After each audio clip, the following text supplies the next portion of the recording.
خەڵکی ئێمە بە تایبەت ژنان لە ئێران بەدەست ئەو حکوومەتی پەتن سێدارەوە دوو جار چۆسراوەتەوە، یەک جار بەهۆی کوردبوونیەوە، یەک جار بەهۆی ژنبوونیەوە. The tragic death of this young woman, Mahsa Jina Amini, in the custody of the Iranian morality police represents the triple oppression that Kurdish women in Iran face.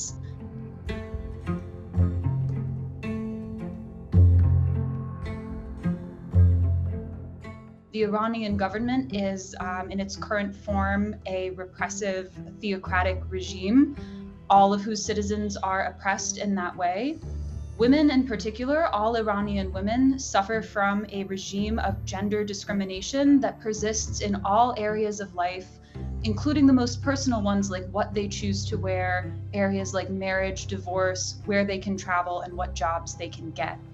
And then Kurds, as an ethnic minority in Iran, who make up about 10% of Iran's population, face discrimination along ethnic lines. Their regions are economically exploited and militarized. They face linguistic and cultural discrimination. And when they organize to change these conditions, they face serious political persecution. Even though they're just 10% of the population, Kurds make up about half of all political prisoners in Iran.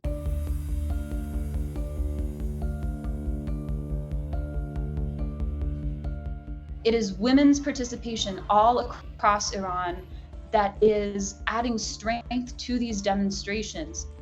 All women across the country from different backgrounds feel that pressure and are revolting against not just specific discriminatory laws and policies, but against a system that is at its core built on the oppression of women. And men are joining in because they understand that to take down a repressive regime based on women's oppression, women have to be liberated and women's demands have to be at the center of that struggle. And this has really all been symbolized by the slogan of these demonstrations, Woman, Life, Freedom, or Jin Jiyan Azadi in Kurdish, which comes from the Kurdish liberation movement.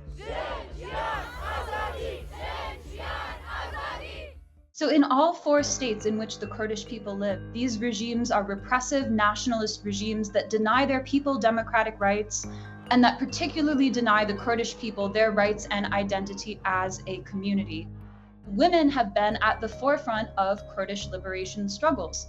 The first ever Kurdish state in the Middle East, the Republic of Kurdistan, established on the territory of what is now Iran in the 1940s, women participated and advocated for women's rights in that framework.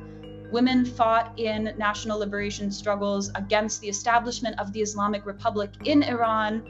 So there's a long history there, and there's a long history in Turkey and Syria as well.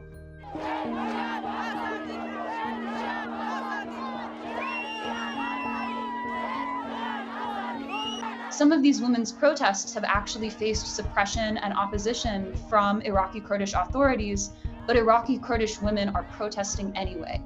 A common thread with Kurdish women in all 4 parts of Kurdistan is that whether the threats they're facing are coming from occupying powers, from men in their communities, from extremist groups, from ultranationalists, they don't give up. They continue to organize and fight.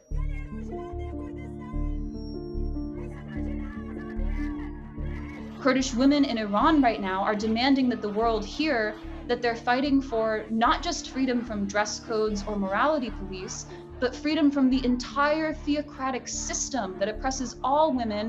And they're not calling for the sanctions and intervention that Westerners so often propose when they talk about Iran, because they know that sanctions and military interventions hurt the most vulnerable people in a society first, and that if that were to be the kind of escalation that Iran faced, it would be Kurds, other minorities, and women who would pay the harshest price. So when we engage in this region, listen to Kurdish women, listen to their movements, and think about how to promote peace, democracy, and justice through women's liberation.